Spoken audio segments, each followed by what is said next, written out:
मैं doctor Dharmendra Kumar, associate professor, department of chemistry, MSD government college, Bharatpur. नमस्कार।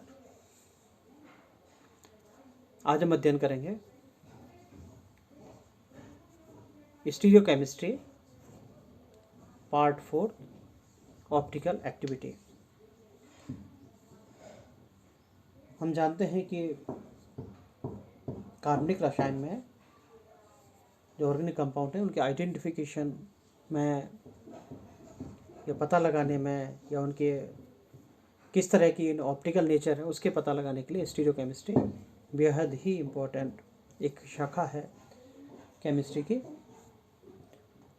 इसके पार्ट 1, 2, 3 जो कि इसके पूर्व के वीडियो हैं और जो कि इस स्टीरियो केमिस्ट्री को समझने में शुरू से अति आवश्यक है।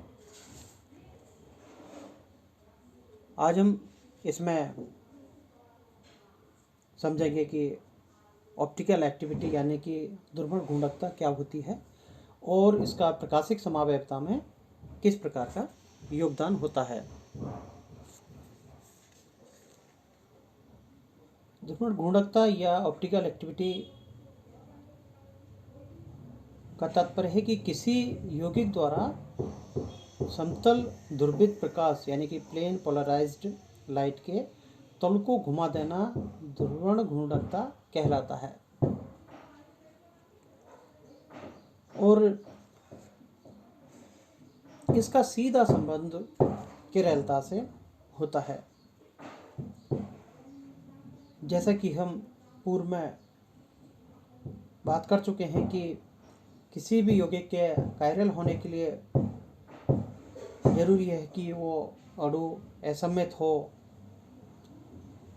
जैसे कि वो अपने दर्पण प्रतिबिंब के साथ अध्यारोपित नहीं हो। तो इस तरह के जो अणु रहते हैं वो इस गुण को आणविक जो कहलाते हैं और उनमें ये प्रॉपर्टीज पाई जाती है कि उस तरह जो यौगिक रहते हैं वो ध्रुवण घूर्णक होते हैं, जिसके लिए कि उसकी चारों संयोजकता जो कार्बन है जिसको स्टीरियोजेनिक सेंटर कहते हैं भिन्न भिन्न उससे पूरित होनी चाहिए। अगर उनमें जो एलिमेंट सिमेट्री अगर कोई भी पाई जा रही है तो उस तरह का जो अणु है वो आक्रेल टाइप का हो जाएगा, यानी कि उसमें कोई भी प्रकाशिक गुण नहीं होंगे और वह यौगिक ध्रुवण अघूर्णक हो जाएगा।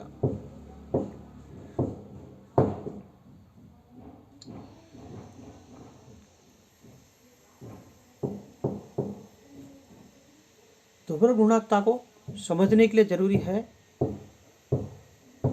कि प्लेन पोलराइज्ड लाइट के संदर्भ में उसको देखा जाए। हम जानते हैं कि जो श्वेत प्रकाश होता है वह 7 रंगों का मिश्रण होता है।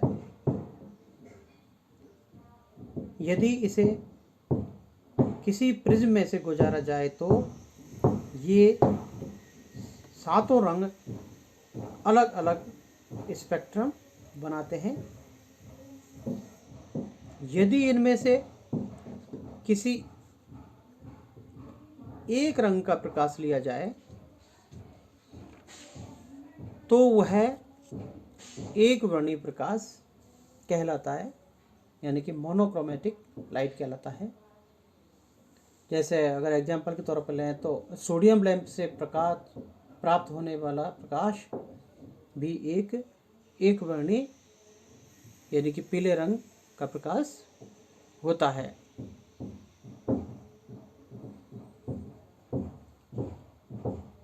जैसे हम यहाँ डायग्राम में समझ पा रहे हैं कि जैसे अनपोलराइज्ड लाइट कहती है जिसके सारी दिशाओं में ये प्रकाश है और उसको एक पोलराइजर से अपन निकाल रहे हैं तो वो एक दिशा में यहाँ अरेंज हो जाता है। हम जानते हैं कि प्रकाश का संचरण यानी कि प्रोपेगेशन एक अनुप्रस्थ तरंग गति है और वायुमंडल में उपस्थित ईथर कणों की कंपन गति द्वारा प्रकाश का संचरण होता है। सामान्य प्रकाश में कंपन सभी तलों में संचरण रेखा के लंबवत होता है। ऐसे प्रकाश की किरणों को यदि एक निकोल प्रिज्म में से गुजारा जाए तो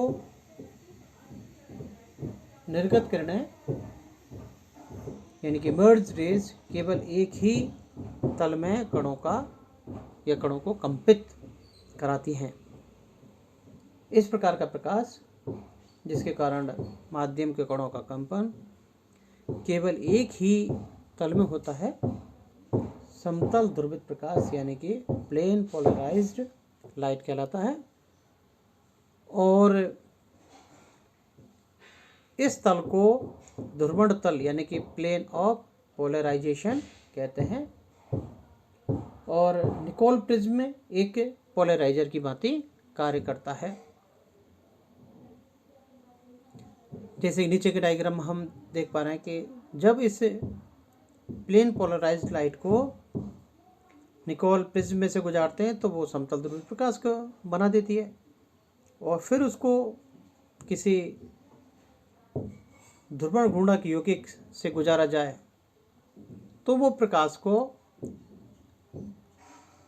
चाहे दाईं ओर घुमाएगा या बाईं ओर घुमाएगा। वो प्रकाश की घूर्णित तल जैसे यहाँ रोटेट हम डायग्राम में समझ पा रहे हैं कि किस तरह उसको घुमा रहा है वो उस पर डिपेंड करेगा। इस प्रकार का जो समतल ध्रुवित प्रकाश यदि किसी ध्रुवण घूर्णक यौगिक जो कि हम जानते हैं कि द्रव अवस्था में होना चाहिए अथवा उसके जलीय विलयन में से प्रवाहित किया जाए तो उसका ध्रुवण तल क्लॉकवाइज अथवा बाईं ओर एंटी क्लॉकवाइज घूम जाता है।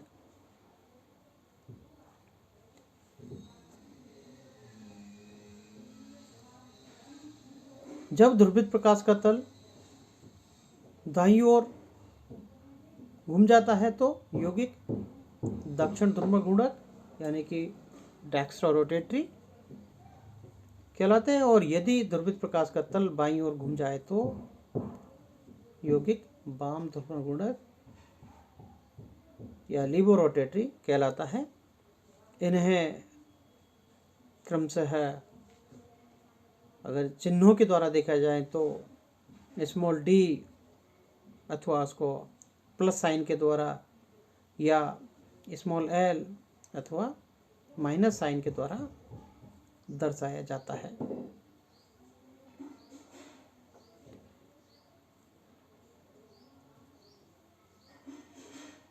ऑप्टिकल रोटेशन ध्रुवण घूर्णक यौगिक द्वारा जो समतल ध्रुवित प्रकाश का तल है जो कि चाहे दाईं ओर है या बाईं ओर है जिस कोण पर जिसको हम अल्फा के द्वारा शो करेंगे पर घूमता है वह घूर्णन कोण यानी एंगल ऑफ रोटेशन कहलाता है। घूर्णन कोण का मान कई कारकों पर निर्भर करता है।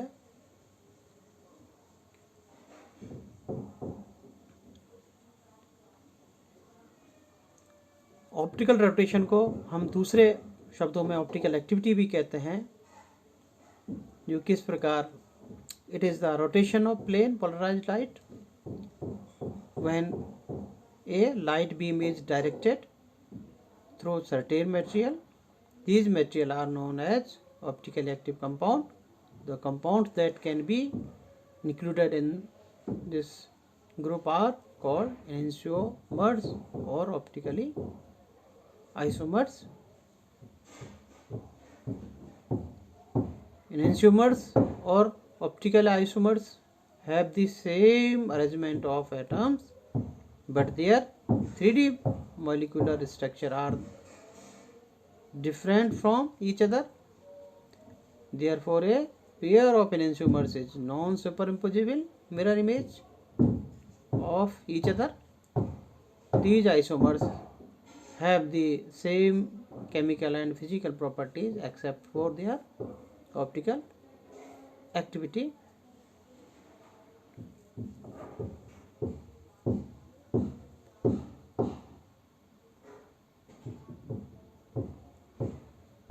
When a pair of enantiomers is considered, one compound rotate plane polarized light is in a clockwise direction और एंटी-क्लॉकवाइज डायरेक्शन. यहाँ जो इसका रोटेशन जिस एंगल पर इसने घुमाया, जिसको हम अल्फा द्वारा शो किया है, जिसको एंगल ऑफ रोटेशन हमने कहा है, वो डिपेंड करता है जो हमने लाइट का यानी कि प्रकाश का प्रयोग किया है उसकी तरंगदैर्घ्य क्या है लैम्डा, और जो विलयन हमने लिया है कंपाउंड का वो उसका टेम्परेचर, उस विलयन की सांद्रता और जो प्रकाश है यानी कि ध्रुवित प्रकाश ने उस जो नली है उसमें तय की गई दूरी और जो सॉल्वेंट है एवं पदार्थ का स्वभाव, इन चीज़ों पर वो निर्भर करता है.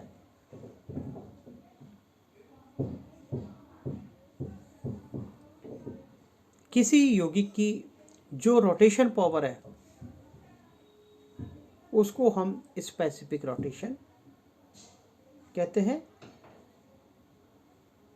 स्पेसिफिक रोटेशन को यहाँ अल्फा के रूप में व्यक्त किया जाता है और इसे यहाँ जो एक समीकरण इसमें दिखा रखा है, alpha T lambda equal to alpha upon L C. यहाँ alpha is the observer rotation of plane polarised light,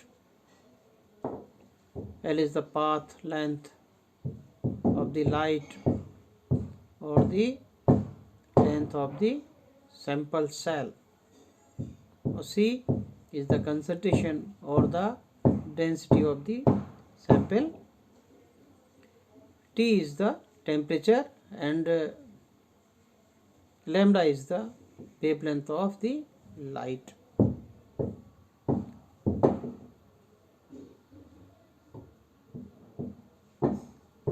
specific rotation यह करेक्टरिस्टिक प्रॉपर्टी होती है सर्टेन सब्सटेंस के, and it is the standard measurement for optically rotation for that substance. Specific rotation gives the change in the direction of plane polarized light per unit distance of cell and per unit concentration of the sample when light is passed through the sample.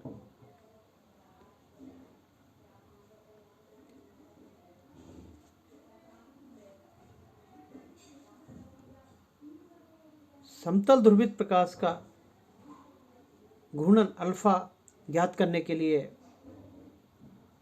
Polarimeter का उपयोग किया जाता है, जो हम यहाँ diagram में देख पा रहे हैं. इसमें हम देख पा रहे हैं कि लाइट सोर्स होता है, फिर वो ऑर्डिनरी लाइट के रूप में रहता है, यानी कि उसको हम जब निकोल प्रिज्म से गुजारते हैं तो उसको एक समतल ध्रुवित प्रकाश में उसको अरेंज करते हैं, जिसको पोलराइजर से निकालने के बाद में जैसे हम देख पा रहे हैं.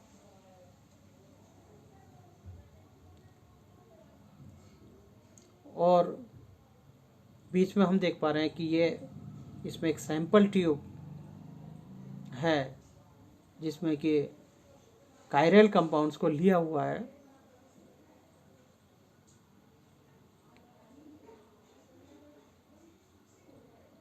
और उसके बाद में जैसे उसके हम आगे देख पा रहे हैं कि the plane of polarization is changed होती है, और उसके बाद में एक एनालाइजर पर वो पहुंचती है। यानी कि इसमें दो निकोल प्रिज्म हम प्रयोग करते हैं, जिसको पोलराइजर विश्लेषक द्वार का कार्य करते हैं, और उसमें लंबी दूरी की नली रहती है, और विलयन को जो है कि द्रव के रूप में लिया जा रहा है, और बाद में एक लेंस रहता है जो उसको विश्लेषक के रूप में देखने कार्य करता है, और फिर वहाँ से देखता है कि वो यदि जो देखने वाला है वो यदि आंखें किधर की तरफ घुमानी हो रही हैं, यानी कि विश्लेषक को यदि दाईं ओर घुमाना पड़े तो आँख को तो यौगिक दक्षिण ध्रुवण घूंढक, और यदि बाईं ओर घुमाना पड़े तो यौगिक वाम ध्रुवण घूंढक यौगिक होगा। और जितने डिग्री कोण पर विश्लेषक को घुमाना पड़े वह इसका घूर्णन कोण का मान होगा। धन्यवाद।